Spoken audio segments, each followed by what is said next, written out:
Sir देखिए, अब जो क्लाइमेट चेंज है उसकी वजह से जो क्लाउड बर्स्ट की जो घटनाएं हैं वो ज़्यादा होनी शुरू हो गई हैं। खासकर जैसे हम देखते हैं कि कुल्लू मनाली की जो वैली है उसमें हर साल ही ये घटनाएं होनी शुरू हो गई। तो हम लोग लोकेशन अपने हिमाचल में जो घर बनाते हैं उसकी लोकेशन थोड़ा सा हमें उसको पॉलिसी को चेंज करना पड़ेगा और ऐसी जगह पे लोगों का घर बनाना पड़ेगा जहाँ पर कि वो अगर क्लाउड बर्स्ट होता है, अगर नदियों में पानी बढ़ता है या कटता है तो कम से कम जो घर है घरों को या इंफ्रास्ट्रक्चर को बचाया जा सके। सॉइल के ऊपर कितना ओवरबर्डन सॉइल, जो रॉक के ऊपर कितना ओवरबर्डन सॉइल पड़ा हुआ है, तो हमें वो सब चीज़ें ध्यान रख के ही सड़कें बनाएं। जैसे ही सड़कें बनाते जाएंगे हर जगह और एम्प्लॉयमेंट के लिए हम कहेंगे कि हर जगह हमें होटल बनाने हैं, हर जगह पे हम बहुत सारी आबादी ले आएंगे, तो बिना ये सोचे समझे कि क्या वो जो स्लोप्स हैं, नेचुरल स्लोप्स हैं, उनकी कटिंग करना ठीक रहेगा या नहीं रहेगा, क्या वहाँ पे लॉन्ग टर्म तक हम रह सकते हैं। तो ये सारे के सारे क्वेश्चन पहले हमें सोचने चाहिए, समझने चाहिए, उसके बाद ही हमें किसी एरिया को उस हिसाब से डेवलप करना चाहिए। जी, हिमाचल में पिछले कुछ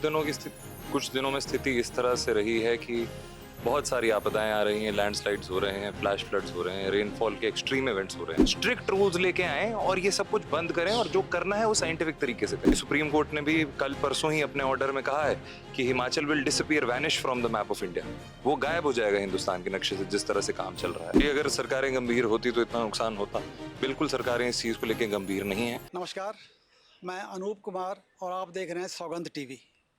हिमाचल प्रदेश में पिछले 2 महीने में लगातार हो रही बाढ़ की घटनाएं, लैंडस्लाइड की घटनाएं और बादल फटने की घटनाओं से लगभग 170 से ज़्यादा मौतें हो चुकी हैं, 1000 से ज़्यादा घर तबाह हो चुके हैं और लाखों करोड़ रुपए का नुकसान हो चुका है।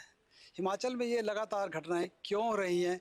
क्या ये केवल प्राकृतिक आपदाएं हैं या ये मानव निर्मित जो गलतियां हैं उसका खामियाजा है जो आम लोगों को और हिमाचल प्रदेश को भुगतना पड़ रहा है? इस बारे में हम आज बात करेंगे पंजाब विश्वविद्यालय के जियोलॉजी यानी भूगर्भ विज्ञान विभाग के प्रोफेसर महेश ठाकुर से। सर देखिए, अब जो क्लाइमेट चेंज है उसकी वजह से जो क्लाउड बर्स्ट की जो घटनाएं हैं वो ज़्यादा होनी शुरू हो गई हैं।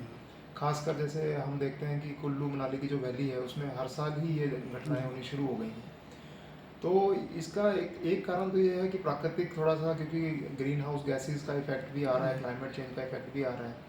और दूसरा जो इम्पोर्टेंट जो एक चीज़ है वो ये है कि हमारे जो घर बने हुए हैं, जो हम लोग लोकेशन अपने हिमाचल में जो घर बनाते हैं उसकी लोकेशन थोड़ा सा हमें उसको पॉलिसी को चेंज करना पड़ेगा और ऐसी जगह पे लोगों का घर बनाना पड़ेगा जहाँ पर कि वो अगर क्लाउड बर्स्ट होता है, अगर नदियों में पानी बढ़ता है या कटता है, तो कम से कम जो घर हैं घरों को या इंफ्रास्ट्रक्चर को बचाया जा सके। तो उसके लिए हमें एक पॉलिसी बनानी चाहिए। और एक प्रॉब्लम थोड़ा सा ये भी मैं कहूँगा कि जो अर्थ साइंटिस्ट है, जो जियोलॉजिस्ट हैं, उनको पॉलिसी मेकिंग में इतना उनसे पूछा नहीं जाता है।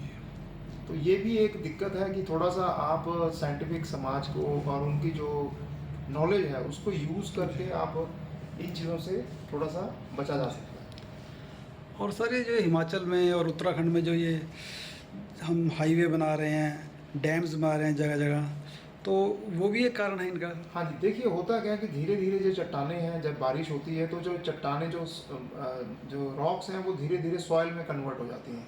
तो जब हम रोड कटिंग करते हैं, रोड कटिंग के लिए कहीं सड़क काटते हैं, तो कई बार क्या होता है कि जो लैंडस्लाइड की जो स्लोप होती है उसमें जो जितनी भी मिट्टी होती है वो भी साथ में कटनी शुरू हो जाती है और वो इस तरह से कटती चली जाती है कि 1-1, 2-2 किलोमीटर ऊपर तक वो इवन काफ़ी ऊपर तक का एरिया को नुकसान करती है। तो हमें जब ये रोड बनाते हैं तो हमें ये पता होना चाहिए कि सॉइल के ऊपर कितना ओवरबर्डन सॉइल, जो रॉक के ऊपर कितना ओवरबर्डन सॉइल पड़ा हुआ है।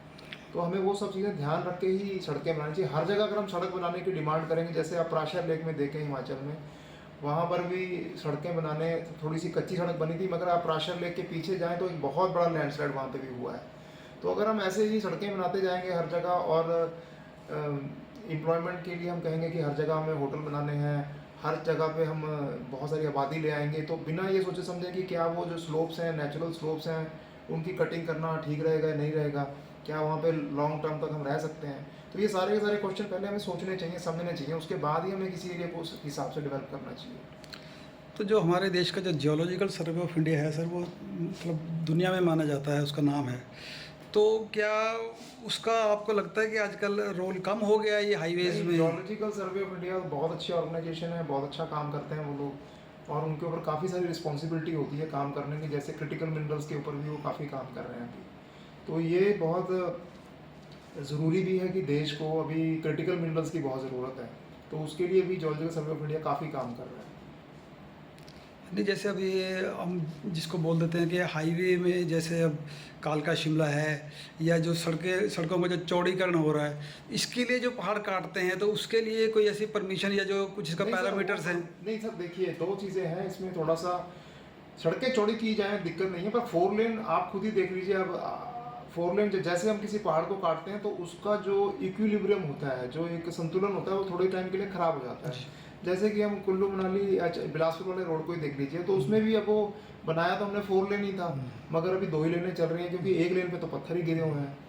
तो हमारे प्रैक्टिकल देखने पे ही हमें पता चलता है कि वहाँ थोड़ा सा आप सड़क को चौड़ा करते हैं, पर हर जगह 4 लेन बनाने की ज़रूरत तो नहीं होती है। वो देखना चाहिए कि कहाँ पे सेंसिटिव एरिया है, तो वहाँ पे चाहे थोड़ा सा कम कर दीजिए। अगर मान लीजिए एक रोड पे पत्थर ही गिरे हुए हैं, उस पर चल ही नहीं रहा है, तो फिर फ़ायदा क्या हुआ। तो सर अब इसका क्या हल क्या है, कैसे रुकेगा ये जो डिजास्टर होता है? देखिए सर, बहुत सारे स्लोप स्टेबलाइजेशन मेजर्स होते हैं। पहली बात तो ये है कि हमें पहले उसको अच्छे से सोच समझ के ही ये चीज़ें बनानी चाहिए। अगर कहीं लैंडस्लाइड हो रहा है तो फिर उसको मिटिगेट करने के लिए बहुत सारे मेथड्स होते हैं, तो उनको फॉलो किया जा सकता है। पॉलिसीज़ में थोड़ा आपको लगता है कि सर पॉलिसी बहुत इंपॉर्टेंट है। पॉलिसी में मैं रिक्वेस्ट करूंगा, बल्कि ऑल ओवर इंडिया में रिक्वेस्ट करूंगा कि जो अर्थ साइंटिस्ट हैं उनको उनकी ज़्यादा रिक्रूटमेंट होनी चाहिए। ठीक है जी, उनकी सुनी जानी चाहिए। और जैसे सिविल इंजीनियर्स को इम्पोर्टेंस दी जाती है, ऐसे अर्थ साइंटिस्ट को भी इम्पोर्टेंस दी जाए। तो ये बहुत ज़रूरी है। यहीं पे हम बहुत ज़्यादा मार खा रहे हैं।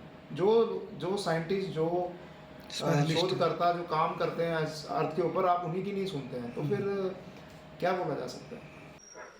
मेरे साथ हैं हिमाचल रक्षा मंच के दिव्यांश ठाकुर। इन्होंने अभी 1-2 दिन पहले अभी प्रोटेस्ट भी किया था, हिमाचल को बचाने के लिए काफ़ी संघर्ष कर रहे हैं। ये सभी स्टूडेंट, सभी स्कॉलर हैं, और यहाँ पे पीएचडी का स्टूडेंट है, कोई एमएससी का स्टूडेंट है। ये लगातार बहुत ज़्यादा कंसर्न है जो हिमाचल में जो आपदाएं आ रही हैं, नुकसान हो रहा है। अभी हम दिव्यांश से बात करते हैं। जी बताइए। जी, हिमाचल में पिछले कुछ दिनों में स्थिति इस तरह से रही है कि बहुत सारी आपदाएं आ रही हैं, लैंडस्लाइड्स हो रहे हैं, फ्लैश फ्लड्स हो रहे हैं, रेनफॉल के एक्सट्रीम इवेंट्स हो रहे हैं। पर ये कोई आपदाएं नेचुरल नहीं है, ये सब की सब मैन मेड है, मानवकृत आपदाएं हैं ये, और ये सब का सब अवॉइडेबल है।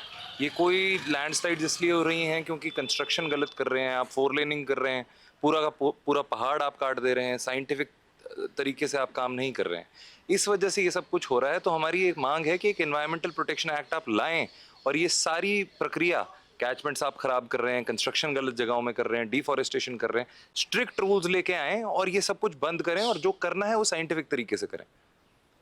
अभी आपका नेक्स्ट स्टेप क्या होगा? अभी गवर्नमेंट तो अभी इस बारे में कोई ठोस कदम उठाती नज़र नहीं आ रही है, तो आपको क्या लगता है कि क्या करना चाहिए सरकार को इस बारे में? तुरंत मतलब क्या करने की आवश्यकता है अभी? तुरंत प्रभाव से पहले तो जो ये कंस्ट्रक्शन हो रही है, जो काम हो रहा है, जो बिल्कुल अनसाइंटिफिक तरीके से हो रहा है, इसे तुरंत रोक देना चाहिए। अगर आज ये चीज़ें नहीं रुकी तो मुझे नहीं लगता 10 साल में कोई घर बचेगा जिसे आप हिमाचल बचेगा, क्योंकि सुप्रीम कोर्ट ने भी कल परसों ही अपने ऑर्डर में कहा है कि Himachal will disappear, vanish from the map of India. वो गायब हो जाएगा हिंदुस्तान के नक्शे से, जिस तरह से काम चल रहा है। तो एकदम संज्ञान लेके ये काम करना चाहिए। और अभी हिमाचल रक्षा मंच हम अगली मीटिंग करेंगे, एक कन्वेंशन रखेंगे या राउंड टेबल रखेंगे, पॉलिसी मेकर्स से बात करेंगे, जियोलॉजिस्ट से बात करेंगे, साइंटिस्ट से बात करेंगे, और देखेंगे कि हम इसमें क्या कर सकते हैं, किस तरह से करें, क्या प्रोटेस्ट करना है, कैसे आगे बढ़ना है। इस सब पे अभी फैसले लेंगे और फिर हम डिसाइड करेंगे क्या एक्शन हमने लेना है। आपको लगता है कि चाहे वो हिमाचल सरकार हो या केंद्र सरकार हो, क्या कोई इस विषय को लेकर, एनवायरनमेंट को लेकर, या जो हिमाचल में नुकसान रहा है इसको लेकर गंभीर हैं सरकारें क्या?